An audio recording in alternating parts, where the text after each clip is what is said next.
Drama serial شیر کی آنے والی قسط بہت ہی دھماکہ خیز ہونے والی ہے، کیونکہ اب نہ صرف کاکاسا کا انتقال ہو جائے گا بلکہ شہتاج کو بھی یہ احساس ہو جائے گا کہ اس کا اصل وارث اب اس دنیا سے رخصت ہو چکا ہے اور اب اس کا کوئی سہارا باقی نہیں رہا۔ اس کے بعد شہتاج نخواستہ بدعنوان کا ہاتھ تھامنے کے لیے تیار ہو جائے گی، جہاں اب اس ڈرامے میں ایک نہیں بلکہ دو شادیاں ہوں گی۔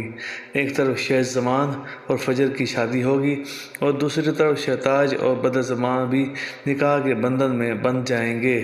تو اب سوال یہ ہے کہ حقیقت جاننے کے بعد کیا شیر بدعنوان کے دھوکے میں دوبارہ آ جائے گا یا پھر اسے معاف کر کے اپنی زندگی میں شامل کرے گا؟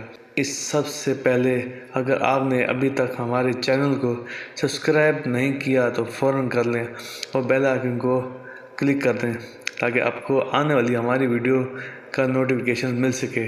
آئیے چلتے ہی کہانی کی طرف۔ اب شہتاج نے کاکاسا کو آئینہ دکھا دیا ہے۔ اس نے کاکاسا سے کہا کہ اس نے اپنی ساری زندگی صرف ان کی عزت کے لیے قربان کر دی، لیکن بدلے میں اسے کیا ملا؟ اپنی خوشیاں جلا دی، اپنی زندگی میں کڑواہٹ پیدا کر لی اور نفرت کے سوا کچھ حاصل نہ ہوا، اور یہ سب صرف کاکاسا کی عزت کے لیے کیا۔ اب کاکاسا کو بھی حقیقت کا ادراک ہو گیا ہے۔ کاکاسا نے شجاعت سے پوچھا کہ کیا تم کبھی اپنی بہن سے جا کر پوچھتے ہو کہ اس نے کھانا کھایا یا نہیں؟ لیکن وہ شخص جو اپنے ہی بچے کا سہارا نہ بن سکا، وہ بہن کے لیے کیا کرے گا؟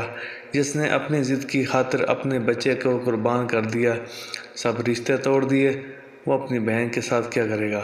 کاکاسا کے بعد اب شہتاج کو بھی سمجھ آ گئی ہے کہ اب کوئی اس کا نہیں رہا، اس لیے وہ بھی کسی بڑے فیصلے کے قریب ہے۔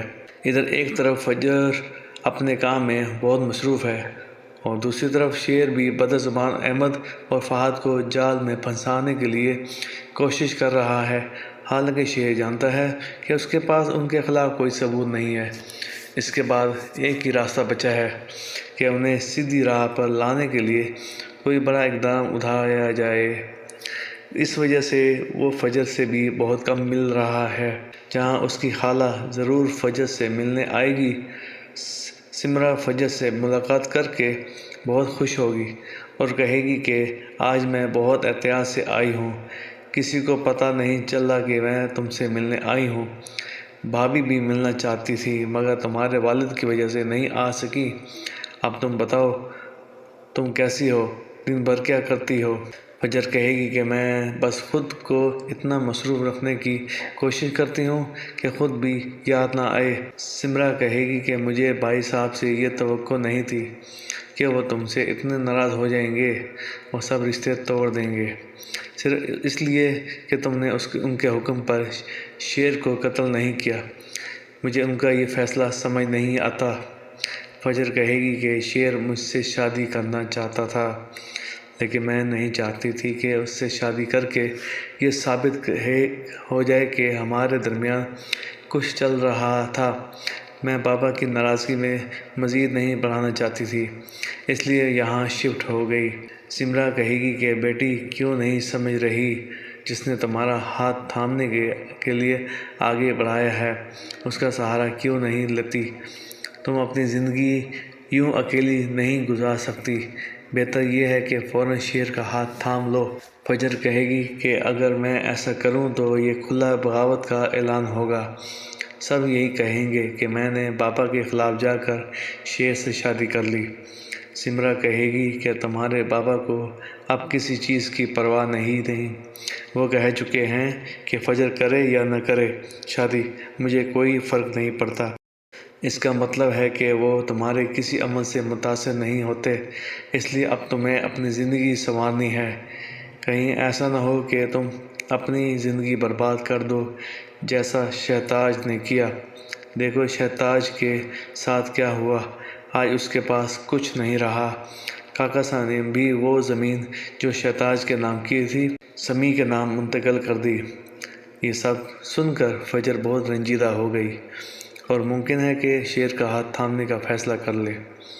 ادھر مرجان کو بھی شک ہونے لگا ہے کہ نوکرانی اور اس کی شوہر کے درمیان کچھ چل رہا ہے۔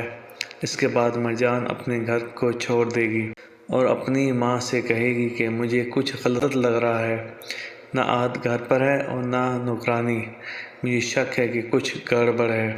نیما اسے سمجھائے گی کہ پاگل مت بنو، نوکرانی کو اپنے شوہر سے مت جوڑو، وہ اتنا گرا ہوا نہیں کہ کسی نوکرانی سے شادی کر لے یا اس کے ساتھ بھاگ جائے۔ لیکن حقیقت یہ ہے کہ نوکرانی نے شادی کر لی ہے اور اب وہ مرجان کو برباد کرنا چاہتی ہے۔ وہ سیڑھیوں پر تیل ڈال سکتی ہے تاکہ مرجان گر جائے۔ ممکن ہے مرجان گر کر حمل ضائع کر دے۔ مرجان کو فوراً ہسپتال لے جایا جائے گا اور یہ سن کر وہ رو رو کر کہے گی کہ چھوٹی امی، یہ سب میرے ساتھ ہی کیوں ہوا؟ پھر اسے ایک اور جھٹکا لگے گا کہ اس کا شوہر اسے نوکرانی سے شادی کر چکا ہے۔ جب یہ راز سب پر کھلے گا تو مرجان پر کیا بیتے گی؟ یا پھر مرجان احمد سے بدلہ لے گی؟ ادھر سمرا فجر سے ملاقات کے بعد گھر لوٹے گی۔ سمیع کے ساتھ دیکھ کر شہتاج طعنہ دے گی کہ ماں بیٹا آج کل کہاں کہاں گھوم رہے ہیں۔ سمرا کہے گی کہ میں کسی کام سے گئی تھی، اگر تاج بی بی آپ کو کوئی کام ہو تو مجھے بتا دیں۔ شہتاج کہے گی کہ بس کرو ڈرامے، جو چاہا تم نے پا لیا، اب میرے سامنے یہ سب دکھاوا نہ کرو، مجھے سب حقیقت پتہ ہے۔ یہ سن کر سمیع کہے گا کہ ماں دیکھا آپ نے، یہ لوگ عزت کے لائق نہیں۔ یہ سن کر سمرا غصے میں آ کر سمیع کو تھپڑ مارے گی اور کہے گی کہ یہ تمہاری خالہ ہیں، ان کی بے ادبی مت کرو۔ لیکن شہتاج پھر بھی سمجھے گی کہ یہ سب ڈرامہ ہے۔ وہ کاکا صاحب کے پاس جا کر شکایت کرے گی، مگر جب وہ کمرے میں جا کر کاکا صاحب کو پکارے گی تو جاگیں گے ہی نہیں، یوں لگے گا کہ کاکا صاحب کا انتقال ہو گیا ہے۔ یہ دیکھ کر شہتاج ٹوٹ جائے گی کیونکہ اس کا آخری سہارا بھی ختم ہو گیا۔ اب اس کے لیے بدعنوان سے شادی کرنا آسان ہو جائے گا، کیونکہ نہ تو کوئی اسے برداشت کرے گا اور نہ ہی اس کے کڑوے بول سننے والا کوئی بچے گا۔ دوسری طرف شیر نے بھی بڑا کھیل رچایا ہے۔ اس نے عہد کے نام پر جعلی کمپنی بنا لی ہے تاکہ سب خوش ہو کر سرمایہ لگائیں۔ جب حقیقت کھلے گی تو پولیس احمد کو گرفتار کر لے گی کیونکہ کمپنی اس کے نام پر ہوگی۔ شیر کے اس کھیل کو سمجھنے سے پہلے ہی احمد اور بدعنوان خوشی خوشی کاغذات پر دستخط کر دیں گے اور سمجھیں گے کہ انہوں نے شیر کو بیوقوف بنا دیا ہے۔ حقیقت میں وہ خود پھنس چکے ہوں گے۔ آخرکار احمد گرفتار ہوگا اور بدعنوان شیر کے آگے ہاتھ جوڑ کر معافی مانگے گا۔ ممکن ہے شیر اسے معاف کر دے، اس شرط پر کہ وہ دونوں خاندانوں کو دوبارہ جوڑنے کی کوشش کرے۔ آخر میں امکان ہے کہ شہتاج بدعنوان سے شادی کر لے اور شیر فجر کو بیاہ لے، یوں ایک ہی وقت میں دو ڈولیاں اٹھے گی۔ اگر یہ سب ہوا تو یہ گھر اتنا مضبوط ہو جائے گا کہ کوئی طوفان اسے ہلا نہیں سکے گا۔ تو آپ کیا سمجھتے ہیں، کیا شہتاج کو بدعنوان سے شادی کر لینی چاہیے اور کیا شیر بدعنوان کو معاف کر دے گا؟ اپنی رائے کمنٹس میں ضرور دیں اور مزید ایسی ویڈیوز کے لیے ہمارے چینل کو سبسکرائب کرنا نہ بھولیں۔ شکریہ۔